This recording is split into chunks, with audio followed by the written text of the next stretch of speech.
বেগুন দিয়ে এত মজার রেসিপি বানানো যায়, ট্রাই না করলে বুঝতাম না। দুটো বেগুন নিয়েছি, একটু ছিলে কেটে নিয়ে একটু লবণ পানিতে ভিজিয়ে নিয়েছি কিছুক্ষণের জন্য।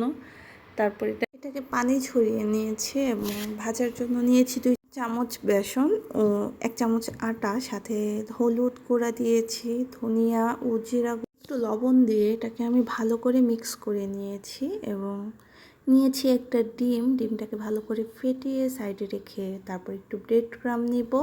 কেটে রাখা বেগুনটা বেসনের সাথে ভালো করে থেকে উঠিয়ে বেগুনটা ডিমের মধ্যে দিব এবং ডিম থেকে তুলে প্রত্যেকটা বেগুনের গায়ে ভালো করে ব্রেড ক্রাম্ব লাগিয়ে নিব এবং চুলার মধ্যে একটা প্যানের মধ্যে তেল দিয়ে তেলটা গরম করে বেগুনটা ছড়িয়ে দিব ভাজার জন্য এবং এপিট ওপিট উল্টে দিব খুব সাবধানতার সাথে।